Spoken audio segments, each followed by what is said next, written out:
মনে উঠলো অনেকদিন পরে, বলবো কি? ধৈর্য আছে শোনা?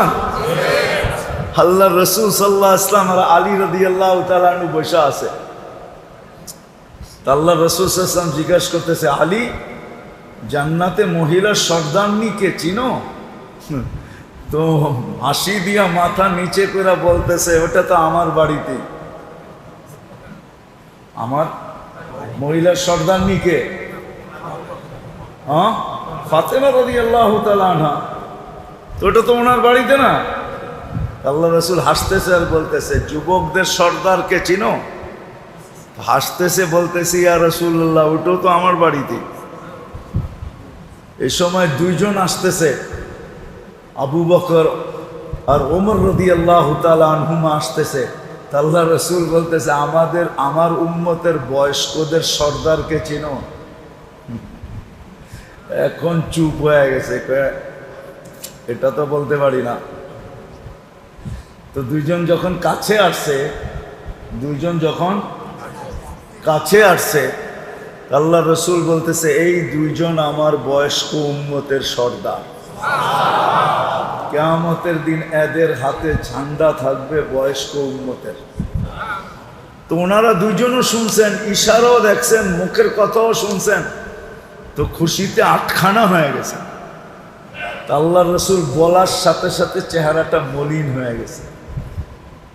জিজ্ঞাসা করলো, ইয়া রাসূলুল্লাহ, আপনি হাসতেছিলেন, চেহারাটা মলিন করলেন কেন? এই কথা বইলা, একটা সময় আসবে আমার উম্মত তোমাদের উপরে আঙ্গুল উঠাবে। তোমাদের উপরে কি আঙ্গুল উঠাবে, ঠিক না? আছে না আমাদের সমাজে কত মানুষই তো বলে, আরে ওনারা কি আমাদের মতো আধুনিক শিক্ষায় শিক্ষিত ছিল নাকি? ঠিক না? বলে না, অনেকে বলে ওনারা দরিদ্র ছিলেন, আমাদের মতো এরকম টাকা পয়সাওয়ালা ছিলেন নাকি? কয়েকটা কাগজের মালিক হইয়া এখন আর কিচ্ছু চোখে দেখে না, ঠিক না? কি কাগজ, টাকা কি? হ্যাঁ, এটা সম্পদ না। আচ্ছা, এটা আলাদা আলোচ্য বিষয়, পরে আবার কখনো মনে উঠলে শোনাবো নে। আপনি কয় টাকার মালিক আর সাহাবা কয় টাকার মালিক ছিল?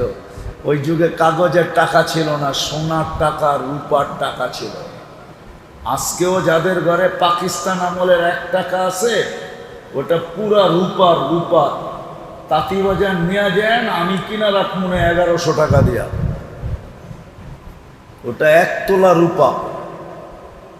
ওনাদেরটা সোনা রূপার টাকা ছিল। তো বলছে, তোমাদের উপরে আঙ্গুল উঠাবে। তো বলছে, ইয়া রাসূলুল্লাহ, আমরা কি করলাম আপনার উম্মতের জন্য যে আমাদের উপরে আঙ্গুল উঠাবে? আমরা তো সব বিসর্জন দিয়ে দিলাম, তারপর আঙ্গুল উঠাবে? তো দুইজনে উল্টা প্রশ্ন করতেছে, আমাদেরকে কেউ ভালোবাসবে? তা আল্লাহ রসুল বলে, হ্যাঁ, ভালোবাসবে কিছু লোক। তা আল্লাহ রসুল প্রশ্ন করছে, যারা ভালোবাসবে এদেরকে তোমরা কি দিবে? এদেরকে কি দিবে যারা তোমাদেরকে ভালোবাসবে? আবু বকর সিদ্দিক রাদিয়াল্লাহু তাআলা তো সবার আগে থাকতেন, ঠিক না? উনি আল্লাহ রসুল উনি বলতে দেরি করেন না, আমার চেহারা না আমল দিয়া দেবেন। ওমর রাদিয়াল্লাহু তাআলা আনহুকে আল্লাহ রসুল জিজ্ঞাসা করতেছে, তুমি? ওনার আগে তো কখনো যাইতেও পারি নাই, আর যাইতেও চাই না। ওনার আগে যাবো ওইখান থেকে মনে উঠছে, কোনোদিন তো ওনার আগে যেতে পারি নাই, এখন আর আগে যাওয়ার সাহস করি না, সঙ্গে সঙ্গে থাকার সাহস করতেছে। আমিও চেহারা না দিব। তা আল্লাহ রসুল বলছে, মুখে বললে হবে না, লেখা দাও।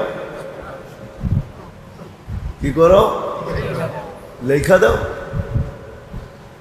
আবার ওলামা জিজ্ঞাসা করতে পারে, এইটা কোত্থেকে কইতেছেন আপনি, ঠিক না? কিতাবের নাম বলে দিতেছি, খুঁজা পাইলে দেখা নিয়ে ওলামায়ে কেরাম, আনোয়ারে সাহাবা কিতাবের নাম, খুঁজা পাইলে দেখা নেওয়া যাবে। তো চাইরা না, আল্লাহ রসুল বলে লেখা দাও। তো লেখা দিছেন। জিবরিল আলাইহিস সালাম চলে আসছে, আপনি অবেলা আল্লাহ লেখা নিয়ে যেতে বলছে। কিয়ামতের দিন আপনাদের উম্মতের জন্য বাস্তবায়ন করবে, কিন্তু বলছে আপনাকে সাক্ষী দিয়া দিতে, সিগনেচার করা দিতে, সিল লাগায় দিতে। তো নিয়ে গেছেন, আল্লাহ রসুল সাক্ষী দিয়েছেন। একটু পরে আবার ফিরত আসছে, জিজ্ঞেস করছে কাগজ, আল্লাহ রাইখা দিছে, আমাকেও সাক্ষী বানায় দিছে, আল্লাহ নিজেও সিগনেচার করে দিছে। তো ওইখান থেকে বাহির হয়ে আসছে যে মেরে দোস্ত, ওই যে ঈর্ষা, যে আজকে আগে বেড়ে যাবো, কিন্তু আবু বকর সিদ্দিক রাদিয়াল্লাহু তাআলা আনহু আগে ছিলেন, আগেই ছিল। তো যদিও হিংসা এটা বৈধ না, কিন্তু ঈর্ষা বৈধ।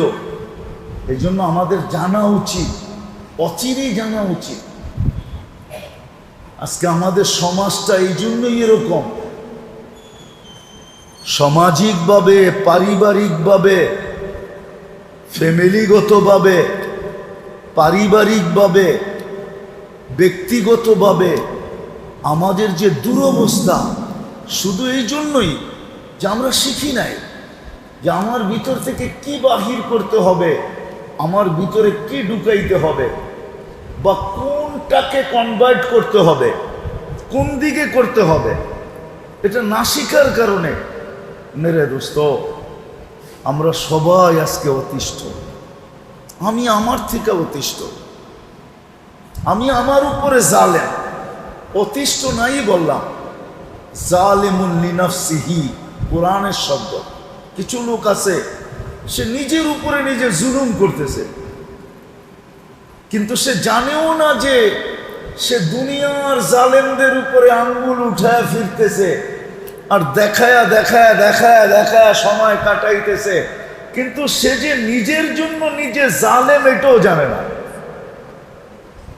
যে নিজের জন্য নিজে জালেম, নিজের উপরে নিজে জুলুম করতেছে। এই জন্য যতক্ষণ পর্যন্ত না জানবো যে আমার ভিতরে কি বাহির করা দরকার, বা কোনটাকে কনভার্ট করা দরকার, পরিবর্তন করা দরকার, চেঞ্জ করা দরকার, কোন গুণটা আমার ভিতরে আনা দরকার, এটা যতক্ষণ পর্যন্ত না জানবো ততক্ষণ পর্যন্ত আমি ওই মানুষ হব না যেই মানুষকে কোরআন বলে উলাইকা হুম খায়রুল বারিয়া, তোমার চেয়ে উত্তম কেউ নাই।